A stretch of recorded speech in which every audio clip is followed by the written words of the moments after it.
Thank you very much for that generous introduction. I was stationed here at Wright-Patterson Air Force Base. I think it was 1978. I recall it was a cold winter, and one day we had a blizzard. And I was stuck in Beaver Creek for 3 days. I couldn't get out. And this morning I opened up my drapes in the hotel, and I looked out, and here was snow driving horizontally. I thought, of all the days to pick to come out here, another blizzard heading into Dayton, Ohio. Fortunately, it wasn't nearly as bad as what I experienced back then, and I'm very, very happy to see so many of you here, and hopefully we can all have a good time this evening for the next hour or so.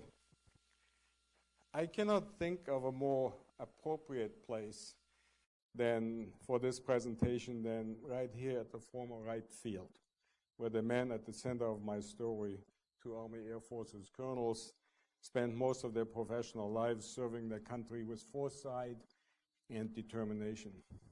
It is to Wright Field that Colonels Harold Watson and Donald Putt, I hope these names are familiar to some of you, brought the remarkable Me-262 and Arado 234 jets for test and evaluation. 1,000 tons of blueprints and critical test data, which was supposed to help our industry play catch-up, and nearly 200 first-rate scientists on the Project Overcast and Paperclip came right here to Wright Field, largely due to the efforts of these two men. And one of the most prominent among the German scientists, of course, was Dr. Hans von Ohain. And he became, in time, the chief scientist of the Wright-Patterson Air Force Base Laboratories, proof that America was and still is the land of opportunity, even for our one-time enemies. I think I'm probably an example of that, too.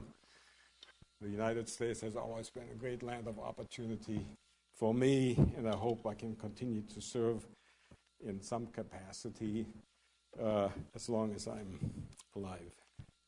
American Raiders, then, is a story of the disarmament of the German Luftwaffe, of the exploitation of its technological secrets under Operation Lusty. It's a story of the creation of Air Force Technical Intelligence, variously known as T2, ATIC, FTD, now the National Air and Space Intelligence Center. It's still the same organization doing great service to this nation. And above all, American Raiders is a story of people who loved their country and cared for our future. Let me share with you maybe how I got to write this book. In 2000, I think it was sometime, I went to an 8th Air Force Association meeting in Maryland, and you may wonder why I, a German of German heritage, would go to an 8th Air Force Association meeting. Well, when these guys were bombing in 1944, 45, I was a kid living in Berlin, and so I was a frequent target, and as a result, I became a charter member of this organization. All of you can understand that, right? So anyway, we have a nice table here, and a fellow sits next to me. His name is Bob Strobel. I asked Bob politely, what did you fly, B-17s, B-24s? He said, neither. I flew P-47s and Me-262. You can imagine I was taken a little bit aback by the latter. And I said, what, did you defect to the Luftwaffe so you could fly their jets? No. He said very seriously, you know, at the end of the war, we didn't have any jet fighters. And we needed what they had back in the United States as quickly as possible. And I worked for a colonel by the name of Watson, and there were 7 of us. And we got a bunch of these jets together, and in a roundabout way, they managed to get them to Paris and then to Cherbourg, France, and finally got them over here to Wright Field. This is the cradle of American military aviation. I'll never forget that, Wright Field, Wright-Patterson Air Force Base, a place with much history. Well, Bob Strobel then gave me the names of other Watsons whizzers. They called themselves whizzers. Some of you probably know this. One evening they were sitting around a campfire broiling some trout, which they had fished out in the Lech River out there. They threw in some hand grenades, and trout came to the surface. And it beat C rations and K ration. And one of the guys, Bob Ansbach, said, wouldn't it be fun whizzing around the countryside in these German jets? And so they became Watson's Whizzers. I mean, they worked for Watson. And in fact, they became actually America's first jet pilots, and they taught themselves. There wasn't anybody really to teach them how to fly a jet. It was quite a transition, believe me. When you flew P-47s, you taxied down the runway like that, and you never knew where you were going. In a jet, here in the ME-262, suddenly you could look straight ahead. That was quite a revelation for these people, And then, of course, in a prop job, when you pulled the power back, boom, you had no power, right?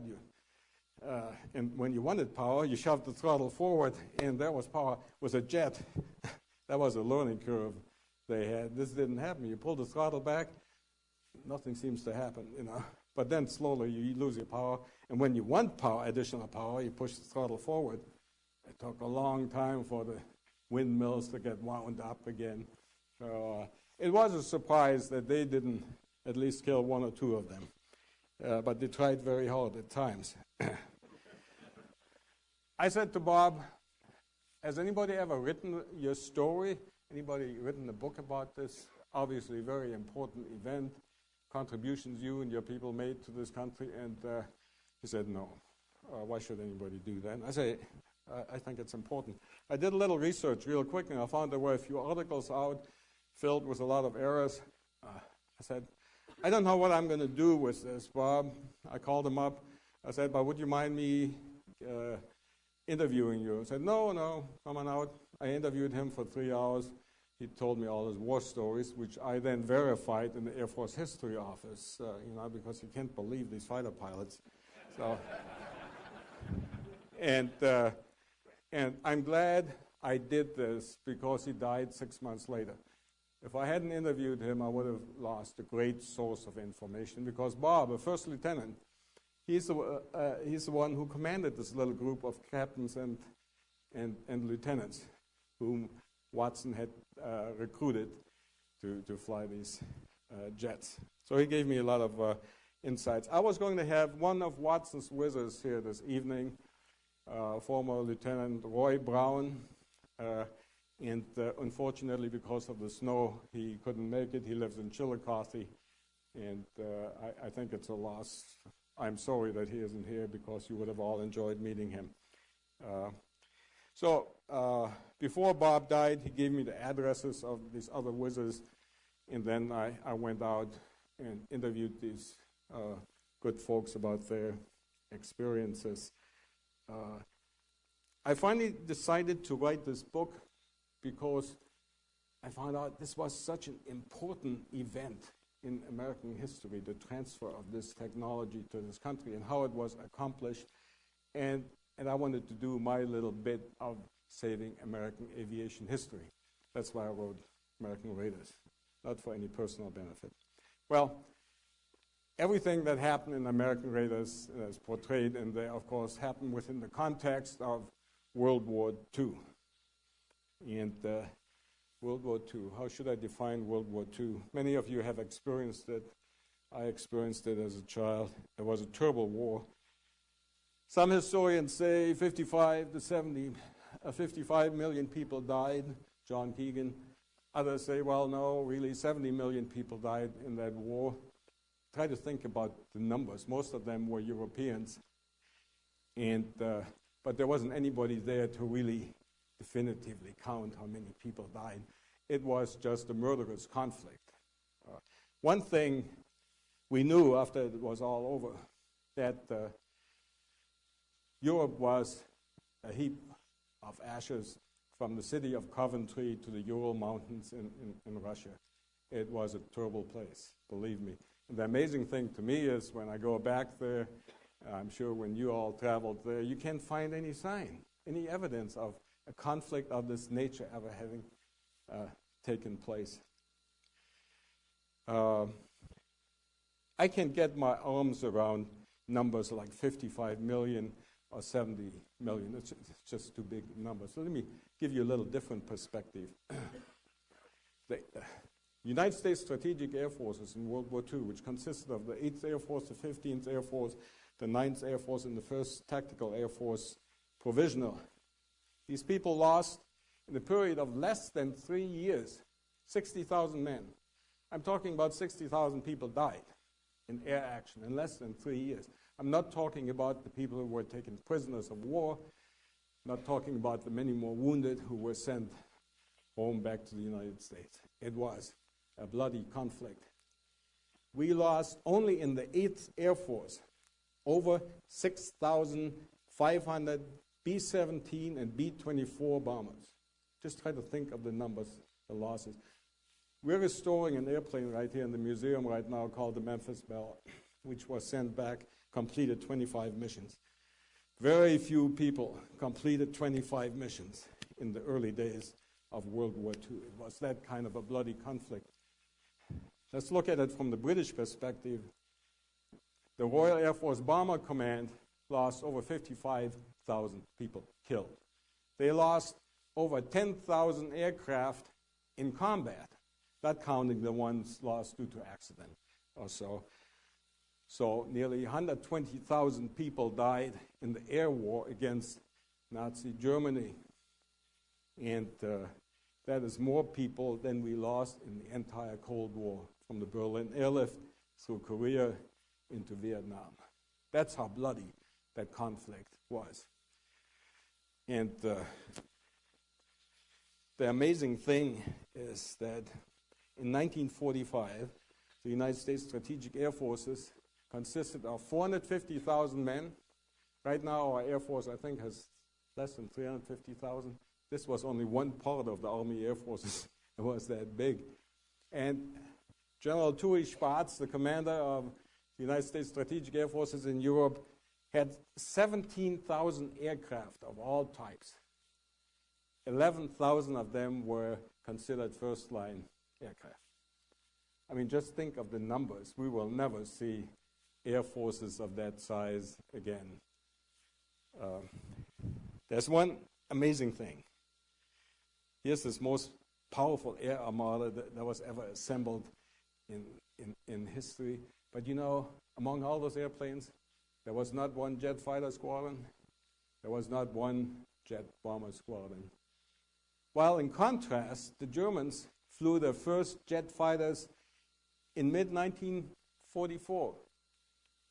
And then the Arado 234 jet reconnaissance bomber, truly a fine airplane. We don't have one here, but there's one in the Advar-Hazy Center in Washington in great condition. That particular aircraft flew for the first time after the D-Day landings.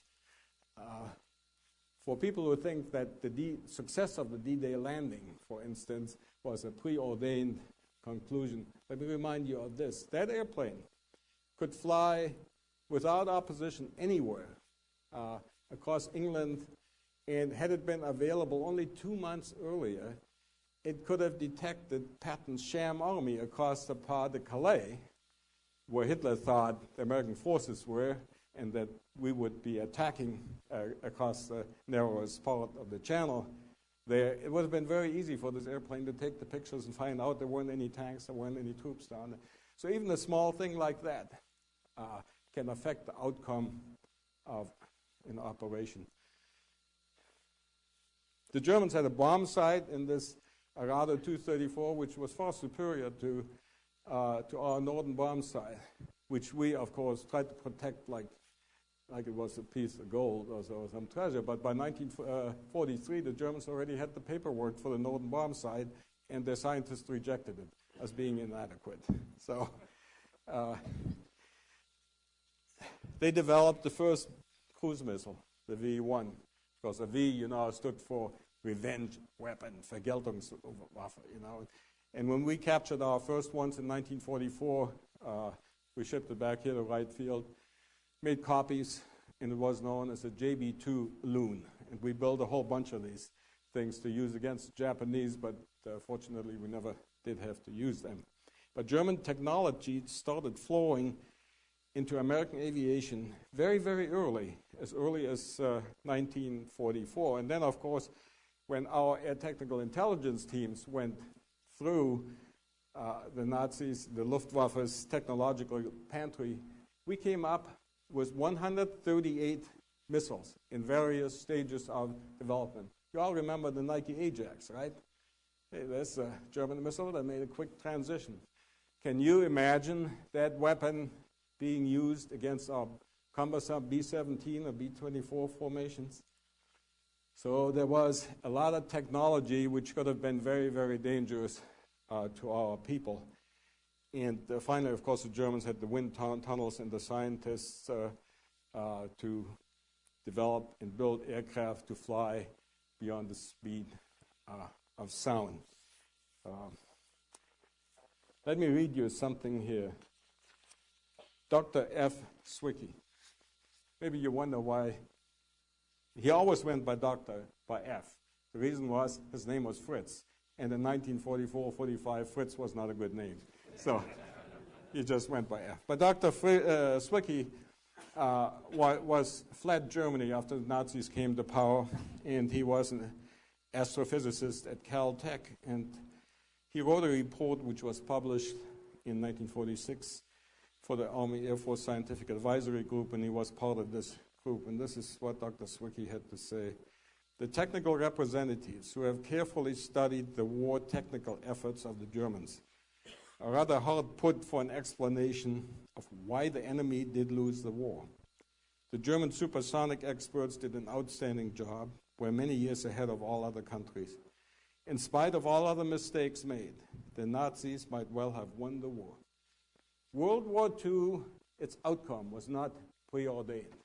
The Nazis were technologically, may I use the word stupid? They didn't understand it. They only called on technology when they felt the noose around their necks. Yeah, and then suddenly they wanted technology to save their regime, but they had lost 2 precious years when Hitler in 1941 thought he had won the war and started the victory celebrations in Berlin after his troops had marched as far as Moscow. And all major scientific work was stopped at that point in time. And of course, by 1943, where are my scientists? Where's my stuff to save me? That was a little late. So General Arnold, the commander of the Army Air Forces, I consider him one of the 3 best chiefs that the Army Air Force and the United States Air Force ever had. Far-sighted, decisive man. He certainly was aware of what the Germans were doing. He was aware of their developments in jet technology. But he thought he had a handle on things. I mean, we had the P-59. In 1942, it flew for the first time. It was a twin-engine jet fighter. It looked ugly. It flew ugly. By 1943, the test pilots here at Wright Field, right outside this building, in front of those big hangars, and the engineers there decided, we got to tell the general, this thing isn't going to make it. As a matter of fact, it's not going to be good enough to be even a good trainer.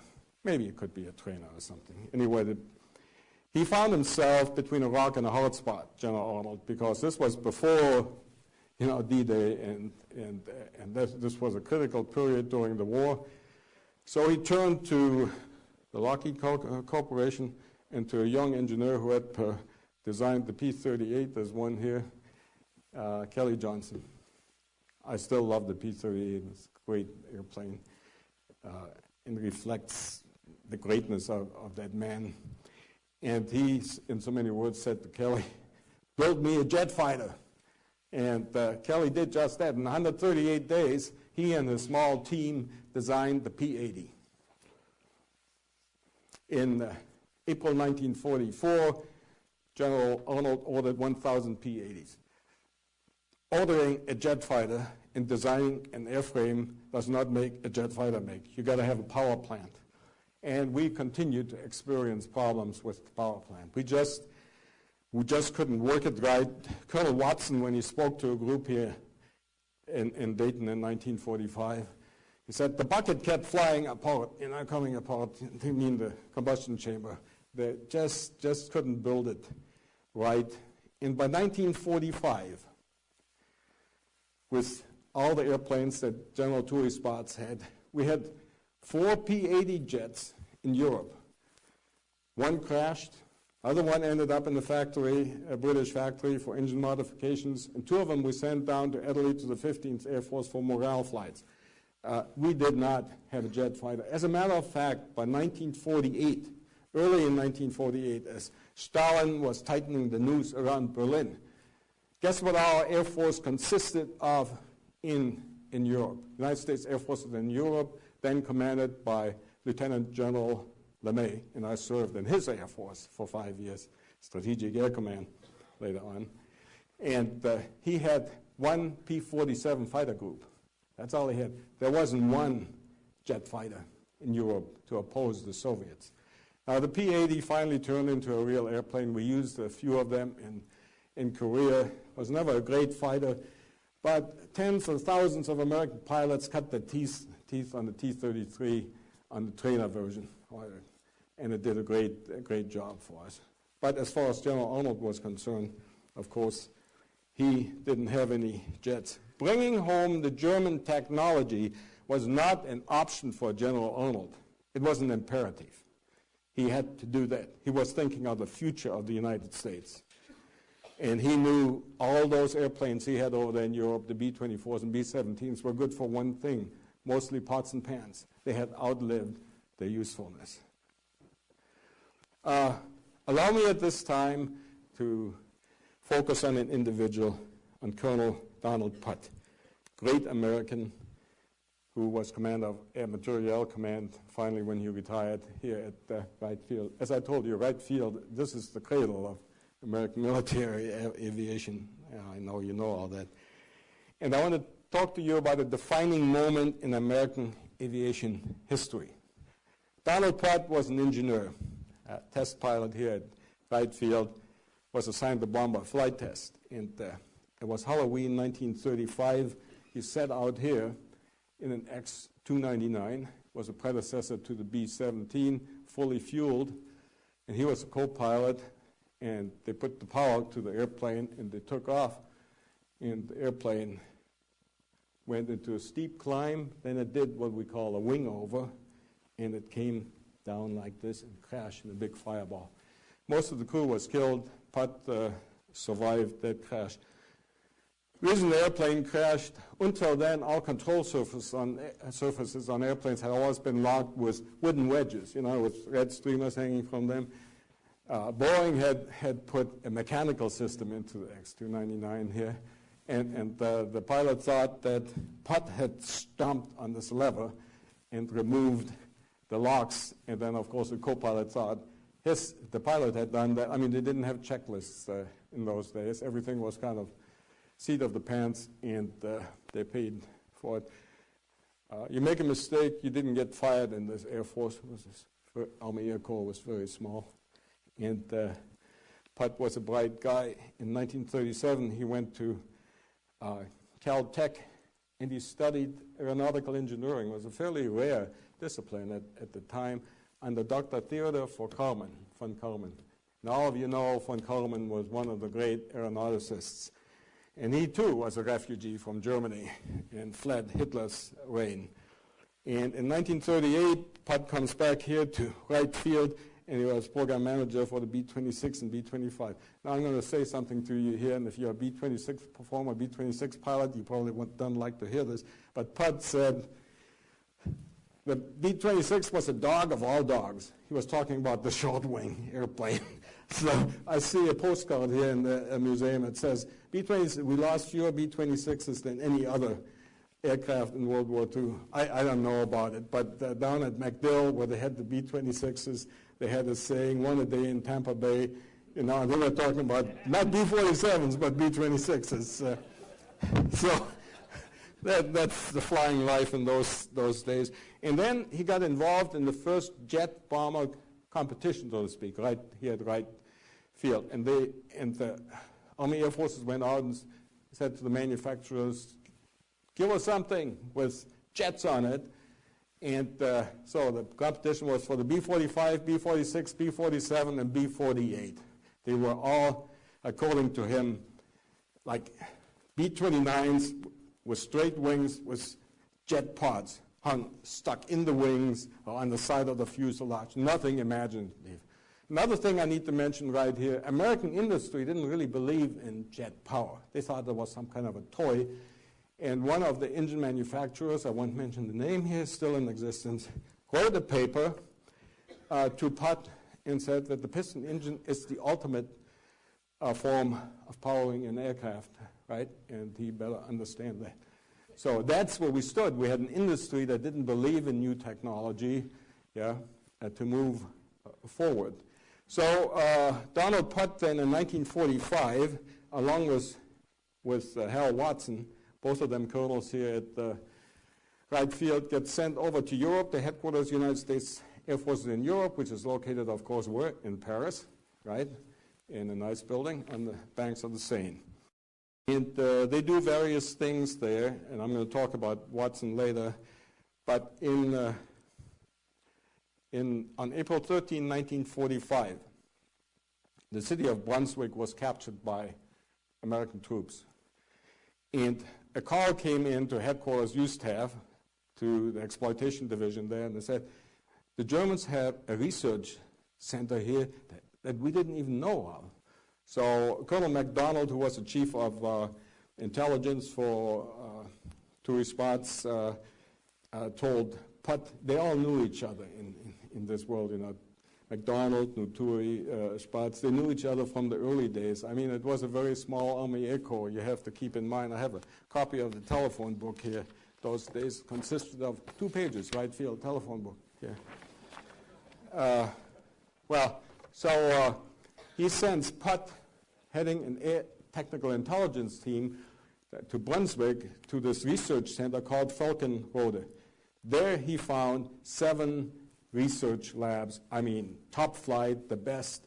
The British and our forces never knew it existed. These labs were fit the buildings into a forest. The buildings looked like farmhouses. So they had wind tunnels there that our engineers could only dream of. Putt, being an aeronautical engineer, he looked at things there, and he picked up the phone, and he tracked down Dr. von Karman.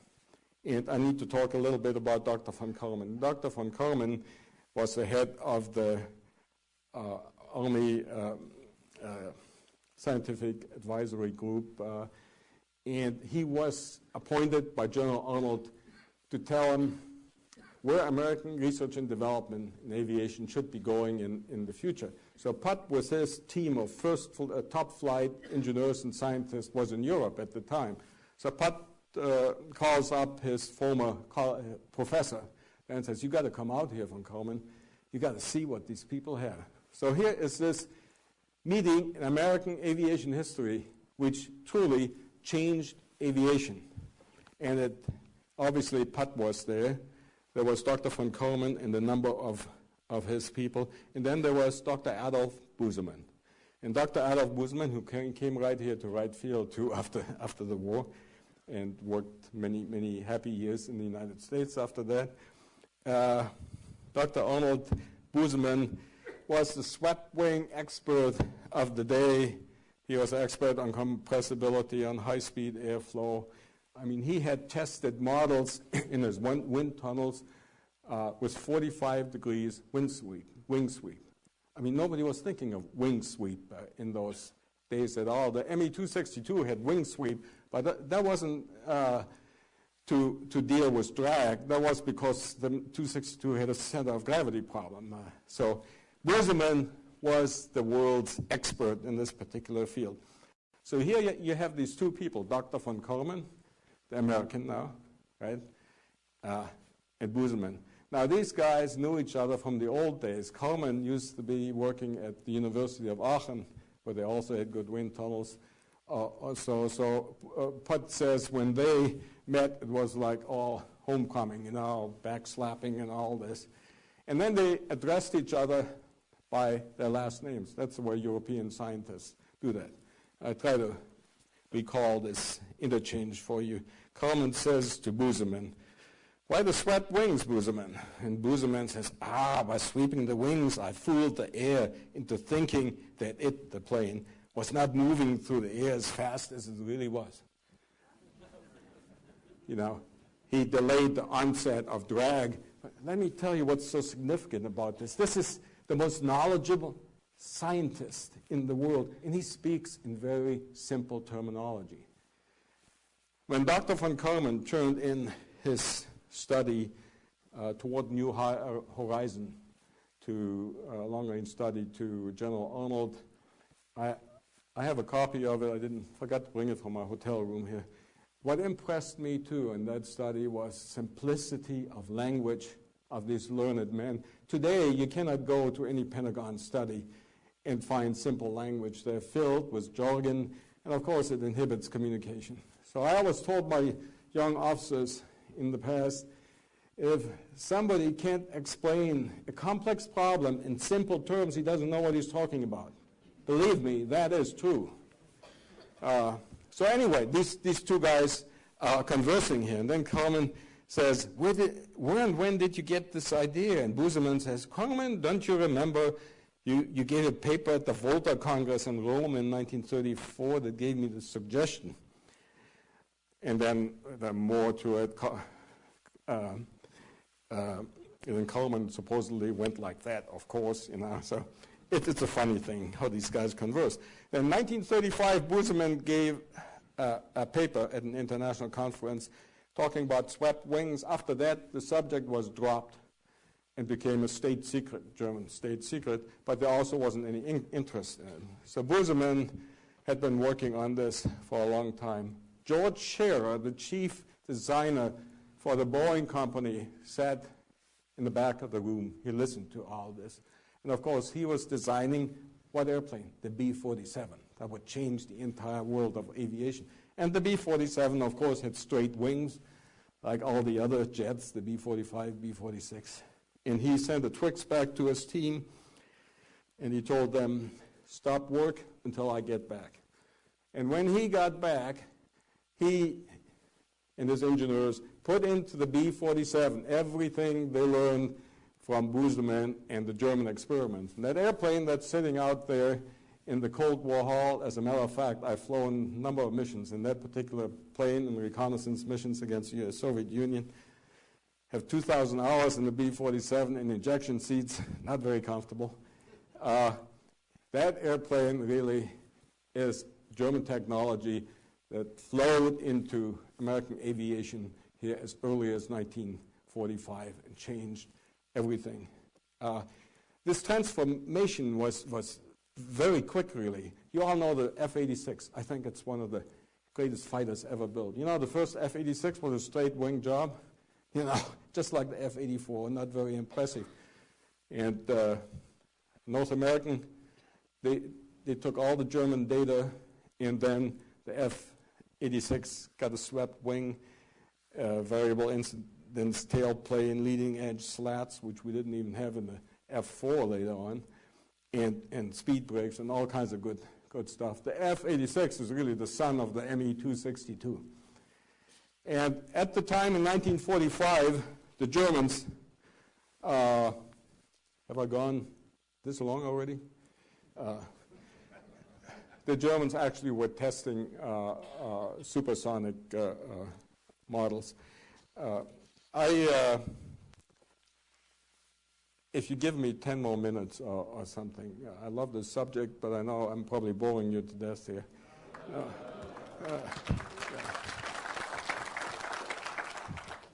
So anyway, we have this great event that took place which changed all of aviation. Back to General Arnold, and why I consider him one of our great chiefs of staff. He went to tourist spots in 1944 after the D-Day landings, and he could see that Germany wasn't going to last that much longer. He said, "Turi, I'd like you to do 3 things for me." They didn't talk this way, but I'll try to simplify things. He said, "I want you to disarm the Luftwaffe." And when they talked about disarmament, not like what we did in Iraq here, but down to a hunting rifle. Yeah, nothing. Don't leave them anything. Number 2, find out what technologies the Germans shared with the Japanese. You have to remember there was still a war going on in the Pacific. It was a bloody war. We lost over 10,000 Marines on Okinawa alone in April, and nobody really wanted to go in there and land in Japan.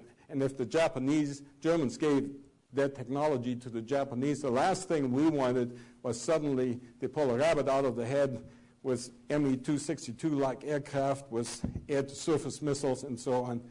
We wanted to prevent that from happening. And then he said to him, bring home the German jets, the wind tunnels, and everything. We got to play catch-up in this country. This was easier said than done. There was a lot of opposition to doing this, believe me. So the first thing, I'm not going to spend much time on this armament part. It's funny in some ways, but we took 10 combat crew training squadrons, which weren't too busy anymore at that point in time, made this armament squadrons out of that. You should read that part in the book because it's really hilarious at times. But these squadrons were very, very important in helping our air technical intelligence team find the technologies to gather it together and then package it and send it home. Then finding out what the Germans had given to the Japanese. And this was one of the Project Lusty tasks. One of our radio intercept teams picked up some communications of the German air staff between Admiral Dönitz and an air staff group down in Austria. And Colonel MacDonald then told one of our lieutenant colonels, get yourself some folks and head down there and capture them, take them to Berchtesgaden. And that's what this lieutenant colonel did. He captured 85% of the German air staff, like going to the Pentagon, and taking 85% of our air staff, putting them somewhere. Took them down to Berchtesgaden. We were good planners in those days, and we had a team of British and American interrogators waiting in London. They were flown right into Berchtesgaden. The interrogation process started, and one of the very first things they learned was that, from one engineer, that he had been offered a job in Japan earlier in the year, and he had turned it down. That about 10 German submarines, stuffed with all kinds of good stuff, were on their way to Japan. This was passed to the U.S. Navy. They captured a bunch of them. 3 ended up in Portsmouth Harbor, Portsmouth, U.S., and others were sunk. 3 of them, I think, made it to Japan. But more importantly, they found a treasure trove of documentation which laid out everything the Germans had ever given to the Japanese. And believe it or not, they gave the Japanese every bit of their technology. I wouldn't even do that for my brother, Certainly wouldn't tell my girlfriend all my secrets, They gave him everything. The Japanese just weren't adept enough to translate this technology into something useful. They built the Japanese version of the Me-262, but never amounted too much. This info was, the boxes were shipped to National Airport in Washington. They were exploited there. The data was sent to the 20th Air Force, which bombed these sites. All that was in the papers, which were working with the German technologies, bombed them or burned them down, right? 20th Air Force did burning. So that problem was solved very, very quickly. And now let me just briefly focus on only one other aspect of Operation Lusty, and it's much more complex than this, on our friend Colonel Watson. And I have to tell you a couple of things of Colonel Watson. I liked the guy. He was a commander of the Foreign Technology Division at one time where I worked, so I have to like him, but I like him. He got his engineering degree at the Rensselaer Institute in Troy, New York, and in 1932 he wanted to fly. I don't know, every American boy in those days wanted to fly. They saw the barnstormers and so, I want to fly airplanes. And so he goes out to the airport, and there was a fellow by the name of Simon Bittner, very, very well-known stunt flyer. And Watson stands by the fence and looks at the airplane every day. Finally, Simon, after flying his stunts, taxis up, shouts down to the kid, "What do you want, kid? Either get in the front, only cost $5 and I give you a ride, or get the hell out of here, right? You're bad luck for me." And Watson didn't have any money, really. He said, "Sir, I want to fly. Can't you teach me how to fly your airplane? I want to fly the way you do." And by the way, Watson turned out to be a superb pilot. And Bittner scratched his head, supposedly, and said, "Hey, kid, are you an engineer? You look like someone who might be an engineer." And Watson said, "Yes, sir, I graduate here just a few weeks." And he said, "Well, you teach me a little more math so I can fly my airplane better, yeah? And I teach you how to fly." So they go flying. On flight number 3, Watson sits in the front. It's a biplane. And Bittner in the back. And then Bittner shouts to Watson, "See ya in the coffee shop." And Watson didn't know what the heck Bittner was talking about. But then he looks back, and there's nobody back there.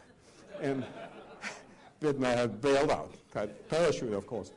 And I presume he broke into a cold sweat. I would have. But then he figured out the airplane's flying anyway. And also he landed the thing, and Bittner, I think, had told him, any landing you make, you can walk away from is a good landing. It's even a better landing if you can use the airplane again. Watson accomplished both things. So he goes running into the coffee shop, like, "Master, here I am," And Bittner says, "What took you so long?" It's an important story because it shows you the kind of man that Watson was and what kind of a leader he was. He was hired by Pratt & Whitney. Then he joined the Air Force because they were selling engines to the Air Corps, and he said, "I need to now know my customer." That's why he went in. And in his class was Hobbs Zemke. Many of you know he was one of our great P-47 jocks. And also Philip Cochran. Lieutenant Curtis LeMay was his flight commander. So then he was assigned to the 2nd Bomb Group at Langley. There was a bomber field in those days. He worked for Lieutenant Colonel Spatz. So I'm telling you, they all knew each other. Spatz knew Watson. When Watson was called to Europe in 1944, it wasn't by accident. They all knew their talents. And so Watson gets his break in April 1945. The war isn't quite over yet. On April 28, Lechfeld is captured. This is where a huge Messerschmitt plant was, and they were going to test the first supersonic aircraft there. They had a bunch of test pilots assembled and maintenance people and all this good stuff. And well over 50 German Me-262 fighters scattered around. They took some pictures, So Watson thought this is a good place to find my German jets, which Arnold wanted back in the States. So they get to Lager Lechfeld here. They're over 50 Me-262s, but Patton's Third Army had come through there. When these tankers saw a swastika, guess what happened? Boom, they fired a shell through it, So there wasn't hardly anything usable on Lager Lechfeld. The first airplane they got is an Me-262 on May 8th, which sits now in the Air and Space Museum in Washington. And it was flown by a fellow named Fritz Müller. Fritz Müller was a cocky pilot, according to Sergeant Freiberger. This guy comes in with his Me-262 and he puts on an air show, before he lands. And then turns it over. That airplane, as I said, is in that museum. The airplane that's here actually was flown by Bob Strobel, the fellow I told you about earlier. So then they acquired a bunch of other Me-262s they managed. They did not put them together from parts of various airplanes, as you read in some publications. These were all functional, pretty much functional airplanes, which they managed to assemble.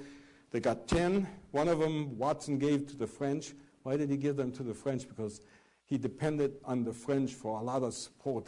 We were going to ship the airplanes from a French port. And so it was kind of a thank you very much type of thing. He was very good at that. And then on June 10, this is quite amazing, from late April, by June 10, they had these 9 Me-262s ready, and they flew them in relays from Lager Lechfeld to Melun, airfield near Paris. Now, they were going to be shipped back on a British aircraft carrier to the United States here, and then the airplanes were going to be flown here to Wright Field and to Freeman Field in Indiana. And why do you think they went to Melun? Well, headquarters of the United States Strategic Air Forces was in Paris. And I guess who was there? General Tory Spatz. And hey, Watson wanted to get promoted too. Yeah, he was a colonel. Many of his friends had lots of decorations. He didn't. So he wanted to show General Spatz what he had pulled together. In addition to these 262s, he also got some Arado 234s. 4 of them, 2 of them he stole from the Brits. The Brits only wanted to give us 2 initially. The other 2 he managed to abscond. You have to read in the book how he did it. I actually interviewed a Brit who was in Norway when these 2 airplanes were sort of stolen. Anyway, he has these 4 airplanes there. And then General Spatz comes out, and they have, of course, Big Boss is there. They walk around, and they have a flyby. Bob Strobel leads the 3-ship formation. And Bob says, I have to admit to you, Wolf, to this day I regret what I did. They're flying by low level. They're coming in, diving in pretty much at 500 knots or so. And he does a barrel roll. You know, the Umo 004 engines in the ME-262 were very susceptible to flaming out when you had any change of airflow. So he could have lost the airplane right there by doing that. And it didn't add anything, you know. But anyway, they made 3 flybys. General Spatz was duly impressed. And then the fun began. They transferred the airplanes now to Kirkerville Airport at Cherbourg. They had a fellow, one of the wizards, his name was Bob Ansbach. Bob is a nice guy. He lives down in Orlando now. And so they were not going to fly over 10,000 feet in these airplanes as they transferred them because they didn't want to mess with oxygen tanks and things of that nature. It was a double cloud deck, Bob says, and he wanted to see what this airplane could do at a higher altitude anyway. So, hey, I'll go up to 15,000 feet, so what? He does. He flies dead reckoning. You know, he gets to a point, says, well, I think I ought to break out now, go down. Kirkerville ought to be right down there, but there was nothing but water. So he admits to me to panic, so which few pilots do, but he did. He did one small thing. He did a 180. He did not linger and go left or right or anything. He did a 180. I came from there, maybe I can find land again, and he was running low on fuel. So he sees land, it's the Isle of Jersey. So he's running out of fuel, he has no option, he has to land. And so the ME-262 supposedly needed 6,000 feet of concrete or macadam runway. Anyway, there's only grass there, and he lands that airplane. One of the British observers said that when he came in, his gear down, he came over a church steeple, and he thought he was going to take the steeple off, but he just barely made it across the church. Well, Bob Strobel, who was running this operation, he didn't have the faintest idea where his guy Ansbach was, and he thought he had crashed and was gone to heaven, you know.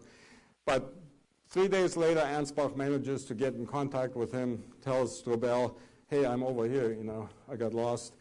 And Strobel said, hey, Bob, you got yourself in the mess, you get yourself out of the mess. I'll send you some kerosene in the C-47, which he did. You know, then they pumped the kerosene into the wing tanks. And here's Bob now. He has this short, maybe at most 4,000 feet runway, of grass strip. And this thing supposedly takes 6,000 feet. And it was an issue of pride, too. And he puts the power to it, and I said to Bob, you know, when we flew out of Shimia or so in Aleutian Islands in the B-47, often we were so heavy, you know, we go off the edge and then you drop down, you pick up airspeed. There's no sweat. Well, he said, I didn't know that. He got it off in 4,000 feet, and the German test pilot they used, Karl Bauer, said, I wouldn't believe you, but I know what you did. I know the dimensions of this island. So he got it off, got it home. But Bob, you know, was the kind of guy, he knew this wouldn't be the last incident he had. They always come in threes, right? So then they send him back to Paris. He picks up another airplane. This one, the nose gear doesn't come down. So there's a spectacular picture out, which you probably have in your archives here. It shows an Me-262 with lots of fire. That was Bob Ansbach sitting in there. And they put it out, and that airplane was saved. The nice thing about the Me-262 was you could take a nose off in less than half an hour and put a new nose on it. You could take an engine off in less than an hour. Any maintenance people in this crowd know that's an achievement, yeah? And replace it.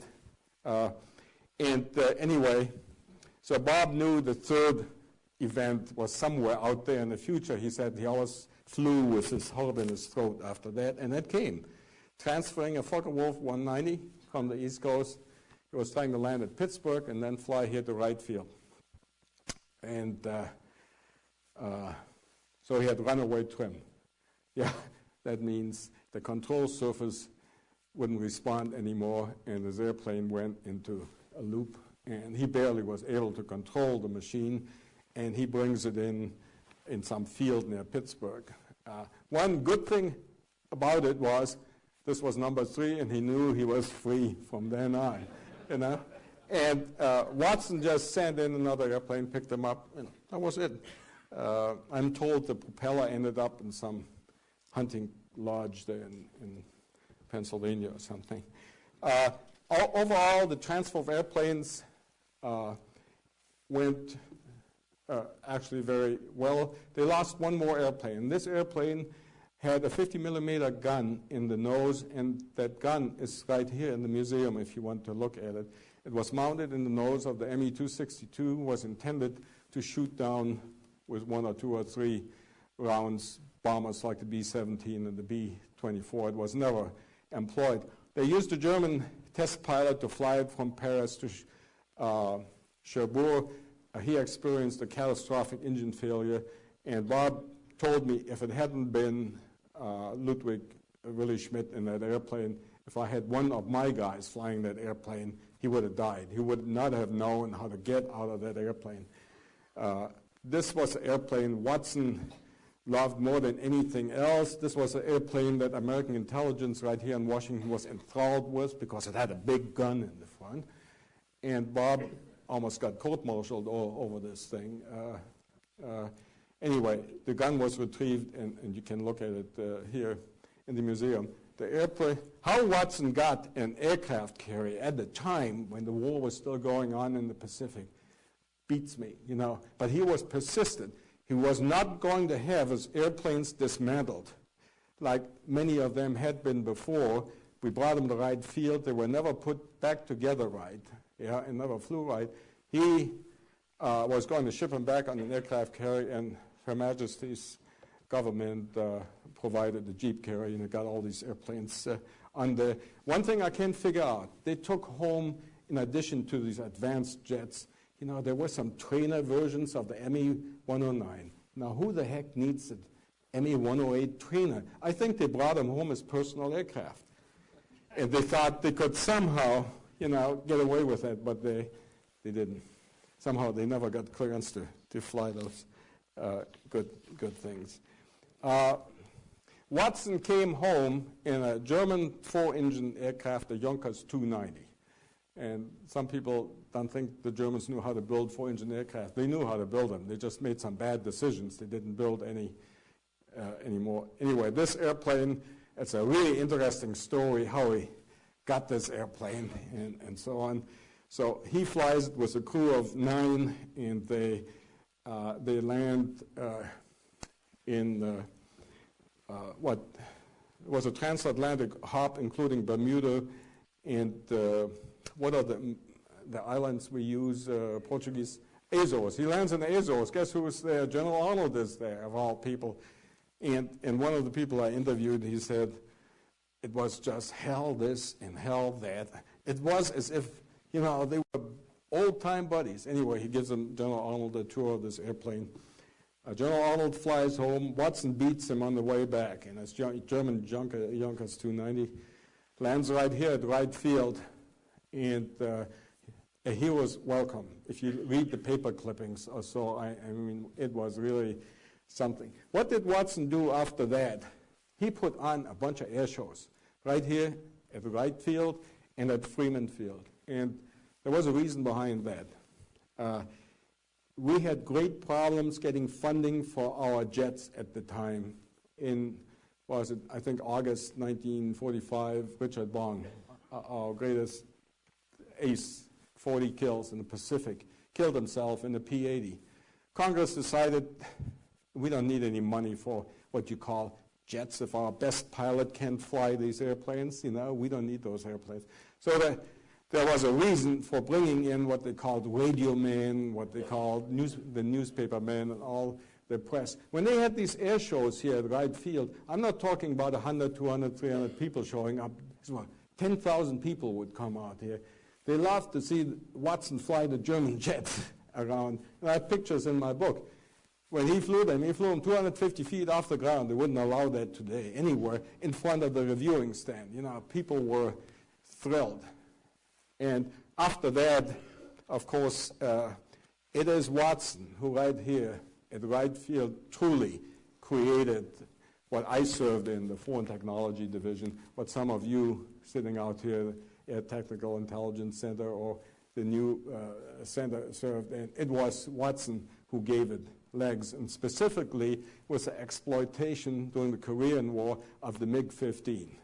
They did an outstanding job at the time, and the organization after that became, I think it always has been, probably the best aeronautical technical intelligence organization in existence, bar none.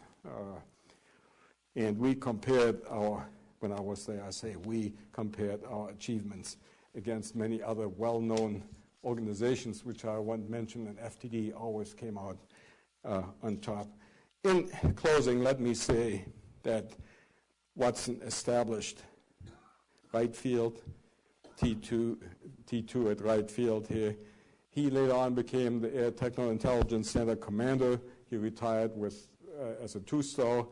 General Putt retired as a 3-star. And by the way, General Putt ended up bringing, as I said, up to 200 of the German scientists over here, and he ended up having them, so to speak, under his command. And he worked very, very hard to get these people out into academia and into industry, and was quite successful doing that.